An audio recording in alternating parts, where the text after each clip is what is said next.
Welcome to this quick tutorial on how to create a simple ABAB design graph in Microsoft Excel, complete with phase lines. I have created a sample dataset to demonstrate how to make this graph. The x-axis, I've put session as the heading. You could also use the date if you would like. And on the y-axis, I've put % on task. You could put, of course, anything you wanted to measure in here that has a numerical value. To create a graph in Excel, you simply highlight the area that you want to include, go to Insert, and in this case we're going to use this line graph, scatter with straight lines and markers. We can enlarge this so that we can see it a little bit better, and then we can begin to edit. Okay, now that we've created our chart or our graph, we need to do a little bit of work to make it look correct for us. So the first thing we're going to do is notice that over on the left hand side our column goes to 120, and since in this case we're dealing with % on task, % would be out of 100, so we need to change that number.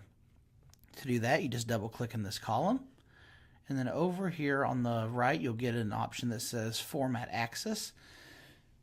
And we're going to select the axis options, and we see the minimum is 0 and the maximum is 120. We need to make that 100 and just hit enter and you'll see that it changed. Okay, thus far we basically just created a graph in Excel. The tricky part is adding the phase lines in. Since we already put in the column for phase lines and you can see that there's a plot area at the top for those, we basically just need to make sure they show up correctly. And so to do that, again, we click on our chart. We go over to Chart Elements, and we're going to click Error Bars. Then I want you to go down to More Error Bar Options, and we're going to click on Phase Change and click OK. Over on the right, you'll see Format Error Bars, and this is what we need to do. We have our error bars that are automatically selected as the phase line or phase change, and we're going to click minus. And because we want this to go all the way to the bottom, we're going to select fixed value of 100 because that is the distance we have over here on our value, our axis. And hit enter, and it'll draw a line straight through. And that'll indicate your phases. Okay, at this point there are a lot of other things you can do to jazz this up a little bit.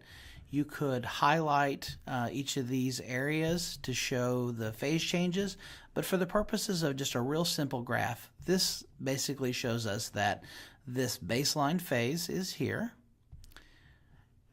and you can see the intervention or the phase line, and then it goes to the intervention phase, and a phase line, and it goes back to baseline, and then back to intervention. You could add labels in here, which I would recommend you doing by simply adding the text.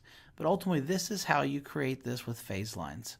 So everything else is just kind of playing with the graph and making it fit your basic needs. Thank you for watching.